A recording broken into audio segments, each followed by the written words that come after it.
ಮೀನರಾಶಿ ವೀಕ್ಷಕರಿಗೆಲ್ಲ ಸ್ವಾಗತ. ಸ್ನೇಹಿತರೆ, ಈಗಾಗಲೇ ನಿಮಗೆ ಗೊತ್ತು, ಗುರು ಪ್ರಸ್ತುತ ಕರ್ಕಾಟಕ ರಾಶಿಯಲ್ಲಿ ಸಂಚಾರವನ್ನು ಮಾಡ್ತಾ ಇದ್ದಾರೆ. ಪ್ರಸ್ತುತ ಗುರು ಪುಷ್ಯ ನಕ್ಷತ್ರದಲ್ಲಿ ಸಂಚಾರವನ್ನು ಮಾಡ್ತಾ ಇದ್ದಾರೆ.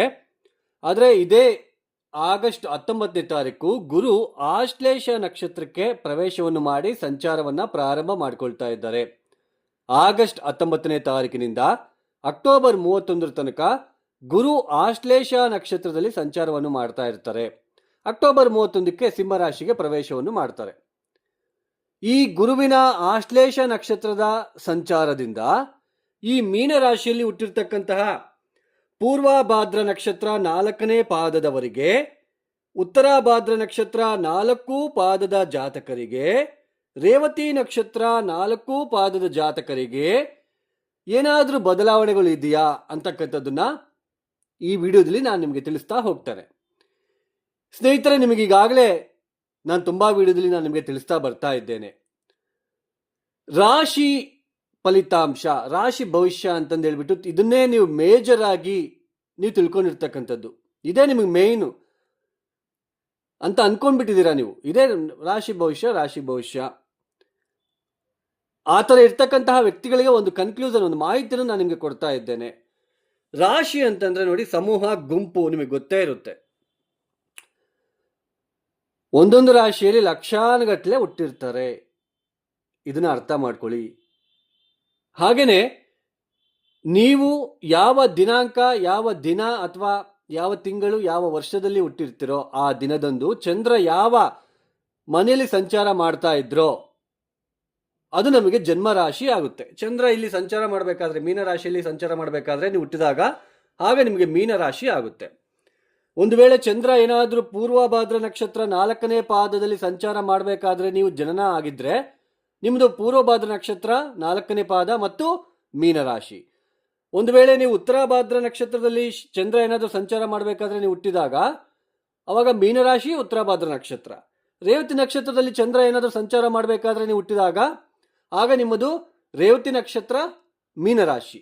ರೇವತಿ ನಕ್ಷತ್ರ 1ನೇ ಪಾದನ, 2ನೇ ಪಾದನ ಅದನ್ನು ನಾವು ನೋಡ್ಕೋಬೇಕಾಗುತ್ತೆ. ಚಂದ್ರ ಅಂದ್ರೆ ಏನು? ಮನಸ್ಸುಕಾರಕ. ಮನಸ್ಸುಕಾರಕ ಚಂದ್ರನಿಂದ ಗ್ರಹಗಳು ಗೋಚಾರದಲ್ಲಿ ಬದಲಾವಣೆ ಆಗ್ತಾ ಇರುತ್ತೆ. ಈಗ ನೋಡಿ, ಚಂದ್ರ ಮನಸ್ಸುಕಾರಕ. ಚಂದ್ರನಿರುವ ಸ್ಥಾನದಿಂದ 1, 2, 3, 4, 5 ಪಂಚಮ ಭಾವದಲ್ಲಿ ಗುರು ಬಂದು ಕುತ್ಕೊಂಡಿರ್ತಕ್ಕಂಥದ್ದು. ಗುರುಬಲ ಸ್ವಲ್ಪ ಬಂದಿದೆ. ಜನ್ಮರಾಶಿಯಲ್ಲಿ ಬೇರೆ ಶನಿ ಇದ್ದಾರೆ, ಆದರೂ ಗುರುವಿನ ದೃಷ್ಟಿ ಈ ರಾಶಿ ಮೇಲೆ ಬೀಳ್ತಾ ಇರುತ್ತೆ. 1, 2, 3, 4, 5, 6, 7, 8, 9 ನವಮ ದೃಷ್ಟಿ ಇರುತ್ತೆ ಗುರುವಿಗೆ, ನಿಮಗೆ ಗೊತ್ತೇ ಇರುತ್ತೆ. ಸೊ ಚಂದ್ರ ಮನಸ್ಸುಕಾರಕ ಚಂದ್ರನ ಮೇಲೆ ಶನಿ ಬಂದಾಗ ಮಾನಸಿಕ ಕಿರುಕುಳ, ಎಮೋಷನಲ್ ಆಗಿ ಫೀಲ್ ಆಗ್ತಕ್ಕಂಥದ್ದು, ಅವಮಾನ, ಮಾಡದೇ ಇರೋ ತಪ್ಪಿಗೆ ಅಪವಾದಗಳು, ತೊಂದರೆಗಳು, ಮನಸ್ಸಿನಲ್ಲಿ ಬಾಧೆಗಳು, ನೋವುಗಳು ನೀವು ನೋಡ್ತಾ ಇರ್ತೀರ. ಆದರೆ ಗುರು ಪಂಚಮ ಭಾವಕ್ಕೆ ಬಂದ್ರಲ್ವಾ, ಬುದ್ಧಿ. ಪಂಚಮ ಭಾವ ಅಂದ್ರೆ ನಮ್ಮ ಬುದ್ಧಿ, ಆಲೋಚನೆ, ಹಣಕಾಸಿನ ವಿಚಾರ ಯಾವ ಥರ ಇರುತ್ತೆ, ಎಷ್ಟು ಲಾಭ ಬರ್ತಾ ಇದೆ, ಸಂತಾನ, ನೆಮ್ಮದಿ. ನನಗೆ ತಲೆ ಬಿಸಿ ಮಾಡಬೇಡ ಅಂತ ಹೇಳ್ತಾ ಇರ್ತಾರೆ. ತಲೆಯಲ್ಲಿ ಸ್ವಲ್ಪ ಒತ್ತಡಗಳು, ಇರಿಟೇಷನ್ನು ಇದೆಲ್ಲನೂ ಕೂಡ ಇರುತ್ತೆ ಕೆಲವರಿಗೆ. ಸೊ ಈಗ ಪಂಚಮ ಭಾವದಲ್ಲಿ ಗುರು ಬಂದಾಗ ಸ್ವಲ್ಪ ಅಂತ ಮಾತ್ರ ಹೇಳ್ತಾ ಇದ್ದೇನೆ, ಸ್ವಲ್ಪ ಇರೋದ್ರಲ್ಲಿ ಪರವಾಗಿಲ್ಲ. ನಿಮ್ಮ ಮನಸ್ಸಿನಲ್ಲಿ ಇರ್ತಕ್ಕಂತಹ ಆ ಎಮೋಷನಲ್ ಫೀಲಿಂಗು, ಆ ದುಃಖದ ವಾತಾವರಣ, ಆ ಹಣಕಾಸಿನ ಬಗ್ಗೆ ಇರ್ತಕ್ಕಂತಹ ಚಿಂತೆ, ದುಃಖ, ದುಗುಡಗಳು ಪ್ರತಿಯೊಂದೂ ಕೂಡ ಅವೆಲ್ಲ ಕಡಿಮೆ ಆಗ್ತಾ ಇರುತ್ತೆ ಈ ಸಮಯದಲ್ಲಿ. ಯಾಕೆಂದ್ರೆ ಪಂಚಮ ಭಾವದಲ್ಲಿ ಗುರು ಬಂದಿರೋದ್ರಿಂದ. ಗುರುಬಲದಿಂದ ನಮ್ಮ ಜೀವನದಲ್ಲಿ ಮುಖ್ಯವಾದ ಘಟನೆಗಳು ನಡೆಯುವುದಿಲ್ಲ. ಕೇವಲ ಮನಸ್ಸುಕಾರಕ ಚಂದ್ರನಿಂದ ಗ್ರಹಗಳ ಬದಲಾವಣೆ ಆದಂತೆಲ್ಲ ಮನಸ್ಸಿನ ಮೇಲೆ ಪ್ರಭಾವ ಮಾತ್ರ ಬೀರುತ್ತೆ. ಇದನ್ನ ಅರ್ಥ ಮಾಡ್ಕೋಬೇಕು. ಈಗ ಚಂದ್ರನಿರುವ ಸ್ಥಾನದಿಂದ ಪಂಚಮ ಭಾವದಲ್ಲಿ ಗುರು ಬಂದಿದ್ದಾರೆ.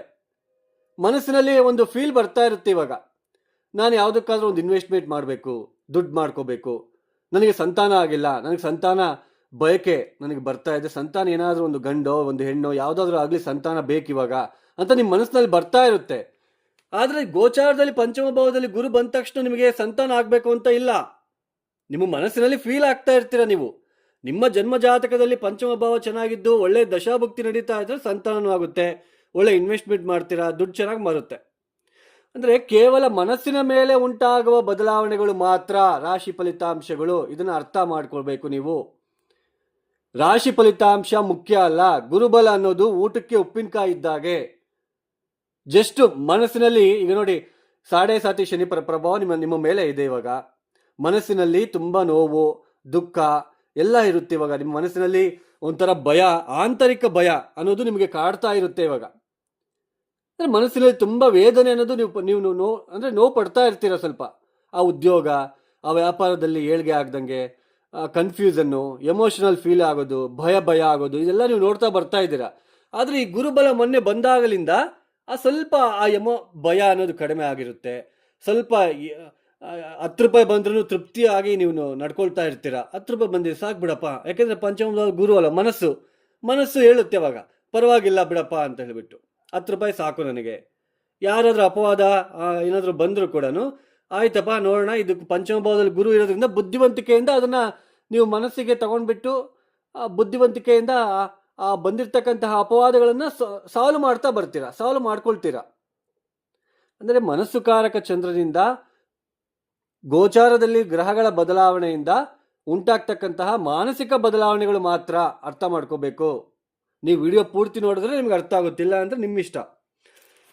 ಈಗ ನೋಡಿ, ಈಗ ಪೂರ್ವಭಾದ್ರ ನಕ್ಷತ್ರ 4ನೇ ಪಾದದವರಿಗೆ ಈ ಗುರುವಿನ ಆಶ್ಲೇಷ ನಕ್ಷತ್ರ ಸಂಚಾರದಿಂದ ಯಾವ ತರ ಇರುತ್ತೆ? ಪೂರ್ವಭಾದ್ರ ನಕ್ಷತ್ರ, ಆಶ್ಲೇಷ ನಕ್ಷತ್ರ ವಿಪತ್ತಾರ ಆಗುತ್ತೆ. ವಿಪತ್ತಾರ ಅಂದ್ರೆ ತಾರಾಬಲ ನಿಮಗೆ ಮ್ಯಾಚ್ ಆಗೋದಿಲ್ಲ. ಅಂತಹ ನಕ್ಷತ್ರದಲ್ಲಿ ಗುರು ಸಂಚಾರ ನಡೀತಾ ಇರೋದ್ರಿಂದ ತುಂಬಾ ಹುಷಾರಾಗಿ ಇರಬೇಕು. ಯಾವುದರಲ್ಲಿ? ಇನ್ವೆಸ್ಟ್ಮೆಂಟು. ಹಾಗೇನೆ ಸಂತಾನ, ಗರ್ಭಿಣಿ ಸ್ತ್ರೀಯರು ಸ್ವಲ್ಪ ಹುಷಾರಾಗಿರ್ಬೇಕು. ಹಾಗೇನೆ ನೀವು ಆಲೋಚನೆ ಮಾಡ್ತಕ್ಕಂತಹ ವಿಧಾನ, ಅಂದ್ರೆ ಈಗ ಯಾರಾದ್ರೂ ಒಬ್ಬರು ಸ್ನೇಹಿತರು ಬಂದರು, ಯಾಕಂದ್ರೆ ಗುರು ಪಂಚಮ ಭಾವದಲ್ಲಿ ಕುತ್ಕೊಂಡು ಲಾಭಸ್ಥಾನವನ್ನು ನೋಡ್ತಾ ಇರ್ತಾರೆ. ಸೊ ಯಾರೊಬ್ಬರು ಸ್ನೇಹಿತರು ಬಂದು ಈ ತರ ಇನ್ವೆಸ್ಟ್ಮೆಂಟ್ ಮಾಡಿದ್ರೆ ಈ ತರ ಹಣ ಬರುತ್ತೆ, ಅಥವಾ ಚೀಟಿ ಹಾಕಿದ್ರೆ ಹಣ ಬಂದ್ಬಿಡುತ್ತೆ, ಅಥವಾ ಈಗ ಏನಾದರೂ ಒಂದು ಆಫರ್ ಕೊಡ್ತಾರೆ, ಯೋಚನೆ ಮಾಡ್ದಂಗೆ ನೀವು ಮುಂದುವರಿಬಾರ್ದು. ಯಾಕಂದ್ರೆ ಪಂಚಮ ಭಾವ ಅಂದ್ರೆ ನಮ್ಮ ಬುದ್ಧಿವಂತಿಕೆ, ಆಲೋಚನೆ ಮಾಡ್ತಕ್ಕಂತಹ ವಿಧಾನ, ಸಂತಾನ, ರೆಕಾಗ್ನೈಸೇಷನ್, ಈ ವಿಚಾರದಲ್ಲೆಲ್ಲ ಹುಷಾರಾಗಿರ್ಬೇಕು. ಅಂದ್ರೆ ಪೂರ್ವಭಾದ್ರ ನಕ್ಷತ್ರ 4ನೇ ಪಾದದ ಜಾತಕರಿಗೆ ಗುರು ಆಶ್ಲೇಷ ನಕ್ಷತ್ರ ಸಂಚಾರದಿಂದ ಅಷ್ಟೊಂದು ಉತ್ತಮವಾಗಿ ಇರುವುದಿಲ್ಲ. ಸಾಕಷ್ಟು ಹುಷಾರಾಗಿ ಇರಬೇಕು. ಎಸ್ಪೆಷಲಿ ಅಭಿವೃದ್ಧಿಗೋಸ್ಕರ ನೀವೇನು ಕೆಲಸ ಕಾರ್ಯಗಳನ್ನು ಮಾಡ್ತಾ ಇದ್ದೀರಾ, ಹಣ, ವ್ಯಾಪಾರ, ಉದ್ಯೋಗ, ಒಂದು ಇನ್ವೆಸ್ಟ್ಮೆಂಟು, ಬ್ಲೈಂಡ್ ಆಗಿ ನಂಬೋದು, ಇದನ್ನೆಲ್ಲ ಬಿಡಬೇಕಾಗುತ್ತೆ ಈ ಸಮಯದಲ್ಲಿ. ಅರ್ಥ ಮಾಡ್ಕೋಬೇಕು. ಹಾಗಾದ್ರೆ ಈ ಪೂರ್ವಭಾದ್ರ ನಕ್ಷತ್ರದವರು ಈ ಆಶ್ಲೇಷ ನಕ್ಷತ್ರ ಗುರುವಿನ ಸಂಚಾರದ ನೆಗೆಟಿವ್ ಇಂಪ್ಯಾಕ್ಟ್ ತಪ್ಪಿಸ್ಕೊಳ್ಳೋದಕ್ಕೆ ಪ್ರತಿ ಬುಧವಾರ ಗುರುವಾರ ಸ್ವಲ್ಪ ಹೆಸರು ಕಾಳನ್ನ ನೆನೆ ಹಾಕ್ಬೇಕು. ಫಸ್ಟ್ಗೆನೆ ನೆನೆ ಹಾಕಿ ಚೆನ್ನಾಗಿ ಅದು ಮೆತ್ತಗಾದ್ಮೇಲೆ ಬೆಲ್ಲ ಮಿಶ್ರಣ ಮಾಡಿ ರೋಡ್ ಸೈಡಲ್ಲಿ ಪೇಪರು ಅದು ಇದು ತಿಂತಾ ಇರುತ್ತೆ ಹಸುಗಳು, ಅಂತಹ ಹಸುಗಳಿಗೆ ತಿನ್ನಿಸಿ. ಇದರಿಂದ ನಿಮ್ಮ ಬುದ್ಧಿವಂತಿಕೆಯ ಒಂದು ನೆಗೆಟಿವ್ ಇಂಪ್ಯಾಕ್ಟ್ ಅನ್ನೋದು ಕಡಿಮೆ ಆಗ್ತಾ ಹೋಗುತ್ತೆ. ಆಲೋಚನೆ ಮಾಡ್ತಕ್ಕಂತಹ ವಿಧಾನಗಳು ನಿಮಗೆ ಕರೆಕ್ಟ್ ಅಂತ ಅನ್ಸುತ್ತೆ. ಅರ್ಥ ಮಾಡ್ಕೋಬೇಕು. ಹೆಸರು ಕಾಳು ಬುಧ, ಹೆಸರು ಕಾಳಿಗೆ ಅಧಿಪತಿ ಬುಧ, ಬುದ್ಧಿಕಾರಕ ಬುಧ. ಬುಧನ ನಕ್ಷತ್ರದಲ್ಲಿ ಗುರು ಬಂದಿರೋದು, ಅದು ಬೇರೆ ನಿಮ್ಮ ನಕ್ಷತ್ರ ಗುರುವಿನ ನಕ್ಷತ್ರನೇ ಆಗಿರುತ್ತೆ. ಪೂರ್ವಭಾದ್ರ ನಕ್ಷತ್ರಕ್ಕೆ ಅಧಿಪತಿ ಯಾರು? ಗುರು ಹೋಗಿ ಬುಧನ ನಕ್ಷತ್ರದಲ್ಲಿ ಇರೋದ್ರಿಂದ ಮೈಂಡ್ ಅಲ್ಲಿ ನೆಗೆಟಿವ್ ಆಲೋಚನೆ ಬರ್ತಕ್ಕಂಥದ್ದು ಅಥವಾ ನಂಬಿ ಮೋಸ ಹೋಗ್ತಕ್ಕಂಥದ್ದು ಕಡಿಮೆ ಆಗ್ತಾ ಹೋಗುತ್ತೆ. ಹೆಸರು ಕಾಳನ್ನ ತಿನ್ನಿಸಿ, ಹಸುಗಳಿಗೆ ತಿನ್ನಿಸ್ತಕ್ಕಂಥದ್ದು ಉತ್ತಮ. ನೆಕ್ಸ್ಟ್ ಉತ್ತರಾಭಾದ್ರ ನಕ್ಷತ್ರದವರಿಗೆ ಈ ಆಶ್ಲೇಷ ನಕ್ಷತ್ರ ಸಂಪತ್ತಾರ ಆಗುತ್ತೆ. ಈ ಸಂಪತ್ತಾರ ಆಗ್ತಾ ಇರೋದ್ರಿಂದ ಗುರುವಿನ ಆಶ್ಲೇಷ ನಕ್ಷತ್ರದ ಪ್ರವೇಶ ಮತ್ತು ಸಂಚಾರದಿಂದ ಅಂತಹ ತೊಂದರೆಗಳೇನು ಬರುವುದಿಲ್ಲ, ಅಂತಹ ಒಂದು ನೆಗೆಟಿವ್ ಇಂಪ್ಯಾಕ್ಟ್ ಏನು ಇರುವುದಿಲ್ಲ.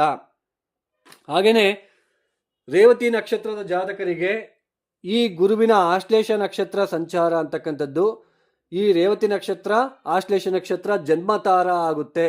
ಜನ್ಮತಾರ ಆಗ್ತಾ ಇರೋದ್ರಿಂದ ಅವಸರ ಮಾಡ್ಕೋಬಾರ್ದು. ಯಾವುದೇ ಕೆಲಸ ಕಾರ್ಯದಲ್ಲೂ ಕೂಡ ಯೋಚನೆ ಮಾಡಿ ವಿಘ್ನಗಳು ಬಾರದಂತೆ ವಿಘ್ನೇಶ್ವರನನ್ನ ಆರಾಧನೆ ಮಾಡಿ ನೀವು ಮುಂದುವರಿತಕ್ಕಂಥದ್ದು ಉತ್ತಮ. ಓಂ ಗಂ ಗಣಪತಯೇ ನಮಃ, ಓಂ ಗಂ ಗಣಪತಯೇ ನಮಃ. ಈ ಮಂತ್ರವನ್ನ ಪ್ರತಿನಿತ್ಯ 1080 ಬಾರಿಯಾದರೂ ಹೇಳ್ಕೊಳೋದಕ್ಕೆ ಪ್ರಯತ್ನ ಮಾಡಿ. ಬುಧವಾರ ಗುರುವಾರ ವಿಘ್ನೇಶ್ವರನಿಗೆ 108 ಪ್ರದಕ್ಷಿಣೆ ಮಾಡಿಕೊಂಡು ನಿಮ್ಮ ಕೆಲಸ ಕಾರ್ಯಗಳಿಗೆ ಮೂವ್ ಆಗ್ತಾ ಹೋಗಿ. ಇದನ್ನ ಅರ್ಥ ಮಾಡ್ಕೋಬೇಕು. ಎವ್ರಿ ನಕ್ಷತ್ರಕ್ಕೂ ಕೂಡ ಈ ಆಶ್ಲೇಷ ನಕ್ಷತ್ರ ಗುರು ಸಂಚಾರದ್ದು ಪ್ರಭಾವ ಅನ್ನೋದು ಇದ್ದೇ ಇರುತ್ತೆ. ನೀವು ಬೇಕಾದ್ರೆ ನೋಡಬಹುದು.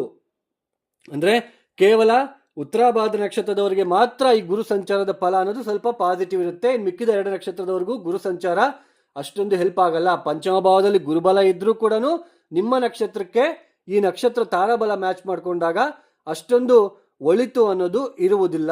ನೀವೇ ಹೇಳ್ತಾ ಇದ್ರಲ್ಲ ಗುರುಬಲ ಅಂತ. ಸೊ ಗುರುಬಲ ಅನ್ನೋದು ಉಪ್ಪಿನಕಾಯಿ ಇದ್ದಾಗೆ, ಕೇವಲ 20% ಮಾತ್ರ ಏನಾದರೂ ಸ್ವಲ್ಪ ಮನಸ್ಸಿನಲ್ಲಿ ಗೊಂದಲಗಳು ಬರದಂತೆ ಪರವಾಗಿಲ್ಲಪ್ಪ ಎಷ್ಟಾದ್ರೂ ಬರಲಿ ಬಿಡಪ್ಪ ಅಂತ ಅನ್ಕೊಂಡು ಹೋಗ್ತಾ ಇರ್ತೀವಿ ಅಷ್ಟೇ. ಗುರುಬಲ ಅಂದರೆ ಇಷ್ಟೇ, ಅರ್ಥ ಮಾಡ್ಕೋಬೇಕು. ಸೊ ಸುಮ್ಮನೆ ಬ್ಲೈಂಡ್ ಆಗಿ ಹೋಗಬೇಡಿ, ಕರೆಕ್ಟಾಗಿ ಲಾಜಿಕ್ ಆಗಿ ಥಿಂಕ್ ಮಾಡಿ ಮುಂದಕ್ಕೆ ಹೋಗೋದು ತುಂಬ ಉತ್ತಮ. ಸುಮ್ಮನೆ ನಾವು ಗೋಚಾರದಲ್ಲಿ ರಾಶಿ ಪ್ರತಿಯೊಂದಕ್ಕೂ ರಾಶಿ ಫಲಿತಾಂಶನ ನೀವು ತಗೊಳ್ತಾ ಇದ್ದೀರಾ. ನನಗೆ 7.5 ಇದೆ, ಅದಕ್ಕೆ ನನ್ನ ಜೀವನ ಹಿಂಗಾಗ್ಬಿಟ್ಟೈತೆ. ಈ 7.5ಗೂ ನಿಮ್ಮ ಜೀವನಕ್ಕೂ ತೊಂದರೆ ಇರೋದಿಲ್ಲ ರೀ. 7.5 ಜಸ್ಟ್ ಕೇವಲ ಒಂದು ಭಾಗ, 20% ಭಾಗ. ಇನ್ನು 80% ನಿಮ್ಮ ಜಾತಕದಲ್ಲಿ ಇರ್ತಕ್ಕಂಥದ್ದನ್ನು ನಾವು ನೋಡ್ಕೋಬೇಕಾಗುತ್ತೆ. ಲಾಜಿಕ್ ಆಗಿ ಥಿಂಕ್ ಮಾಡಿ, ಬುದ್ಧಿವಂತಿಕೆಯಿಂದ ಥಿಂಕ್ ಮಾಡಿ. ಸುಮ್ಮನೆ ಎಲ್ಲ ಯೂಟ್ಯೂಬ್ ಚಾನಲ್ ಹೋಗಿ ನೋಡಿ ಅವ್ರು ಹಿಂಗೆ ಹೇಳಿದ್ರು ಇವ್ರು ಹಿಂಗೆ ಹೇಳಿದ್ರು ಅಂತ ಮನಸ್ಸಿನಲ್ಲಿ ಗಾಬರಿ ಮಾಡಿಕೊಂಡು ಇರ್ತಕ್ಕಂತಹ ಅವಶ್ಯಕತೆ ಇರುವುದಿಲ್ಲ. ಸೊ ಈ ಹೇಳಿರ್ತಕ್ಕಂತಹ ಪರಿಹಾರಗಳನ್ನು ಮಾಡಿಕೊಂಡು ಮುಂದಕ್ಕೆ ಹೋಗಿ. ಯಾರೆಲ್ಲ ಈ ವಿಡಿಯೋನ ನೋಡ್ತಾ ಇದ್ರೆ ನಿಮ್ಗೆ ಇಷ್ಟ ಆಗಿದ್ರೆ ಮಾತ್ರ ಲೈಕ್ ಮಾಡಿ, ಶೇರ್ ಮಾಡಿ, ಸಬ್ಸ್ಕ್ರೈಬ್ ಮಾಡ್ಕೊಳ್ಳಿ. ಅದರ್ವೈಸ್ ಜಸ್ಟ್ ಇಗ್ನೋರ್ ಮಾಡಿ. ನೀವು ನೋಡಿಲ್ಲ ಅಂದ್ರೂ ಪರವಾಗಿಲ್ಲ. ಇನ್ನು ಸರ್ವೇ ಜನ ಸುಖಿನೋ ಭವಂತು. ಧನ್ಯವಾದಗಳು. ಜೈ ಶ್ರೀರಾಮ್.